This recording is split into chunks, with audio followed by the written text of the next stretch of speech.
This is an actual email composed and sent by Larry Summers, former president of Harvard University, former US Secretary of the Treasury, and former director of the National Economic Council. Not only did he have multiple email exchanges with Jeffrey Epstein, at least one of which was essentially asking him for dating advice, but imagine even receiving an email like this. It's hard to make heads or tails out of what's being said here.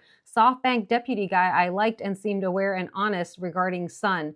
Lots of slathering to Saudis. I yipped about inclusion. I observed that half the IQ in the world was possessed by women without mentioning they are more than 51% of population. I guess he wants a pat on the back for that. Mnuchin plumbs new depths. War seems more likely than I used to think. DJT is world's luckiest guy in terms of opposition, economy, etc.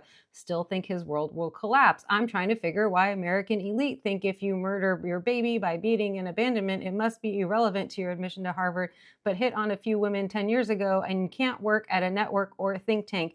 Do not repeat this insight sent from my iPad.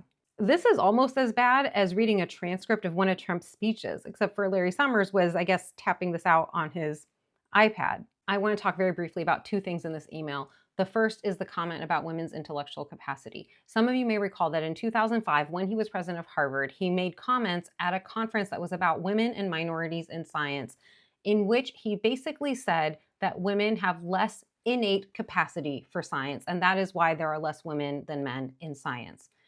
These remarks were met with quite a lot of pushback, as you can imagine, and ultimately led to his resignation from that post. In 2005, I was a medical student at a place called Stanford University. I had graduated from college with a degree in biomedical engineering with a 3.97 GPA. I remember him making those comments and being absolutely livid that he suggested that someone like me could not succeed in science when I was doing that exact thing. Not only that, but there were many women at his own institution excelling in science. And here he was in 2017 still getting digs in at the expense of women. The other point I want to raise here is when he talks about this section, which is essentially him whining about cancel culture.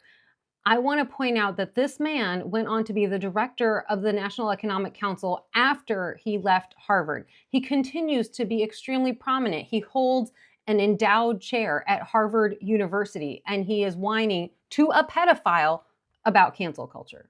As if that weren't bad enough, here he is in 2019 asking Jeffrey Epstein for advice on this situation. Pause to read. And yeah, he was married at that time, at least according to Wikipedia. Still is, apparently.